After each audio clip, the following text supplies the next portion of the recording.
Assalamualaikum semuanya. Bisa dibilang ya, saya tuh jarang banget ngebahas kasus dari Indonesia. Tapi ada di antara kalian yang minta saya untuk ngebahas sebuah kasus yang menurut saya udah serem ya. Kejadiannya terjadi di Ciamis tahun 2024, 1 tahun yang lalu. Oke, yuk masuk ke ceritanya. Di desa kecil bernama Cisontrol, Kecamatan Rancah, Kabupaten Ciamis, Jawa Barat, ada sebuah keluarga menengah ke bawah yang bagi sebagian tetangganya mereka adalah keluarga yang baik-baik aja, nggak ada masalah berarti. Bagi tetangganya ya. Suami di keluarga itu bernama Tarsum, 41 tahun, dan istrinya Yanti, 40 tahun. Mereka punya satu anak cowok kelas 2 SMK.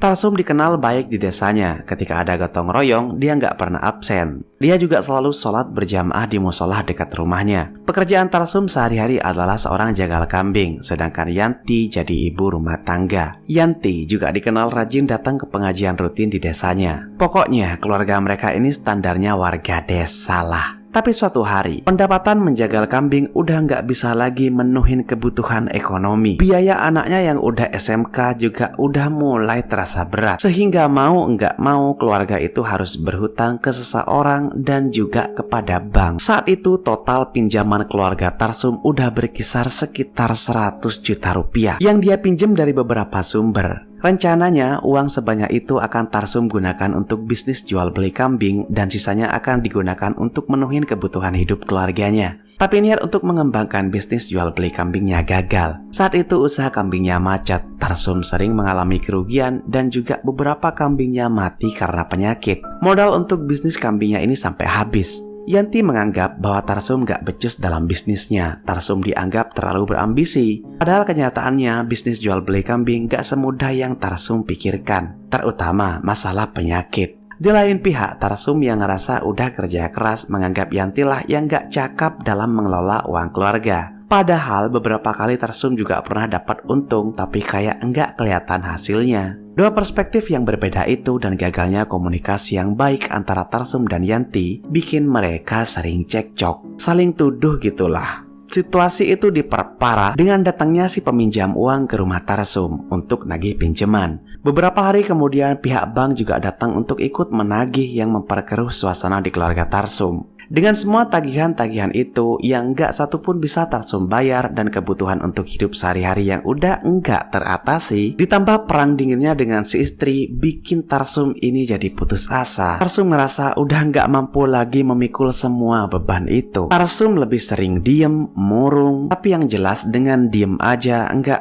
akan menyelesaikan masalah. Sampai pada suatu siang, Tarsum mutusin untuk mengakhiri hidupnya. Pikiran Tarsum udah kacau. Tarsum membenturkan kepalanya ke tembok berkali-kali dan mencekik lehernya sendiri. Tapi karena Tarsum gak kunjung meninggal, dia pun pergi ke dapur lalu mengambil sebilah pisau untuk mengakhiri hidupnya. Untungnya saat itu, Yanti dan beberapa tetangga berhasil menghentikan Tarsum. Walaupun Tarsum sempat menderita sedikit luka sayatan di bagian lengan dan pahanya. Melihat hal itu, Yanti pergi ke puskesmas terdekat agar diberi pertolongan. Tim medis lalu mendatangi rumah Tarsum. Mereka ngobatin luka di tangan dan kakinya lalu ngasih obat penenang. Perawat puskesmas itu bilang kalau dia mencurigai Tarsum udah menderita gangguan mental, sehingga Yanti diwajibkan untuk ngasih laporan ke puskesmas terkait perkembangan mental Tarsum setiap harinya. Tapi saran dari perawat itu nggak dilakuin oleh Yanti. Yanti nggak ngasih perkembangan apapun ke puskesmas. Nah di sini nih, nanti yang bikin situasinya berubah jadi lebih gelap. Di tengah pikiran kacau Tarsum atau 2 hari setelah percobaan bundirnya, Tarsum tiba-tiba pergi ke rumah Pak RT di desanya. Lalu Tarsum bilang ke Pak RT kayak gini, "Pak RT,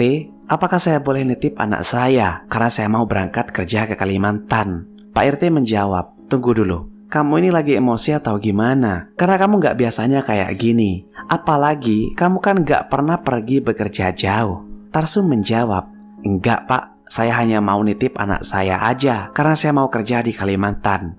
Lalu setelah bilang gitu, Tarsum langsung pergi. Pak RT yang bernama Yoyo Tarya itu adalah orang yang paling sering ngobrol bareng Tarsum, entah itu di pengajian ataupun kegiatan desa lainnya. Maka karena itu Pak RT nggak curiga sama sekali. Pak RT berpikir kalau itu hanyalah salam berpamitan dari seorang teman yang nitipin anaknya untuk sesekali ditengok keadaannya. Tapi sangkalan baik Pak RT itu akhirnya akan jadi salam berpamitan yang nggak akan dia lupain seumur hidupnya. Hari itu Jumat pagi terjadi cekcok antara Yanti dan Tarsum. Perselisihan Perselisihan itu terjadi ketika Yanti ini mau berangkat ke pengajian, sementara anak Tarsum ini udah berangkat ke sekolah. Pertengkaran besar itu terjadi sampai keluar rumah, 30 meter dari rumahnya. Lalu puncak dari cekcok itu ketika Tarsum mengambil sebatang balok kayu yang ada di tanah dan memukulnya tepat ke bagian belakang dan depan kepala Yanti. Pukulan yang telak itu bikin Yanti tewas saat itu juga. Gak selesai di situ, Tarsum langsung masuk ke rumah dan ngambil pisau. Tarsum kembali menghampiri tubuh Yanti yang terlentang, lalu memotong-motong tubuhnya menjadi beberapa bagian. Setelah itu Tarsum balik lagi ke dalam rumahnya untuk ngambil baskom. Tarsum keluar lagi dan ngelanjutin pemotongan tubuh Yanti. Tarsum menyisihkan setumpuk daging Yanti ke dalam baskom, lalu memotong bagian tubuh terbesar untuk kemudian diletakkan 100 meter dari rumah Tarsum. Saat itu para warga udah banyak yang pergi beraktivitas, walaupun beberapa warga lain yang masih di rumah sempat ngeliat dan ngerekam kejadian itu pakai HP.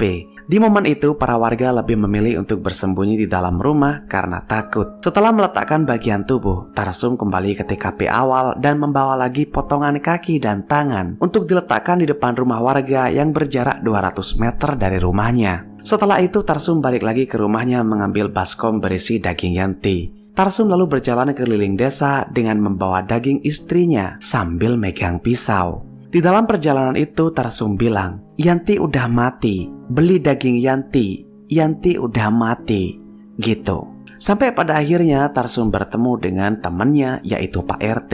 Pak RT yang nggak tahu tentang kejadian sebelumnya lalu menyapa Tarsum. Tarsum menghampiri Pak RT, lalu dengan sedikit tersenyum, Tarsum mengatakan, "Beli daging si Yanti, Pak. Yanti udah nggak ada. Beli daging Yanti." Ngelihat hal itu, Pak RT yang juga sadar kalau si Tarsum ini lagi megang pisau, langsung melarikan diri dan melaporkan hal tersebut ke pihak berwenang. Dalam beberapa waktu, polisi, TNI, dan beberapa warga membekuk Tarsum untuk diamankan ke kantor polisi. Saat berada di kantor polisi, Tarsum diduga mengalami halusinasi. Tatapan Tarsum terlihat kosong. Sesekali Tarsum teriak histeris, meringis, dan nanya ke petugas polisi, apakah kejadian yang dialaminya itu nyata atau enggak. Tarsum juga minta dilepasin ikatan di kedua tangannya. Dengan kondisi itu, interogasi terhadap Tarsum terhambat. Karena si Tarsum ini terindikasi mengalami gangguan jiwa, kalau hasil pemeriksaan nunjukin ada gangguan kejiwaan, maka akan ada rujukan langsung untuk mindahin Tarsum ke rumah sakit jiwa. Tapi polisi udah menetapkan Tarsum sebagai tersangka pembunuhan dan pemotongan istrinya di Ciamis. Penetapan itu diumumkan setelah dilakukan gelar perkara, pemeriksaan saksi, dan juga olah TKP. Tarsum dijerat pasal 338 tentang pembunuhan dengan ancaman 15 tahun penjara. Tapi pada 19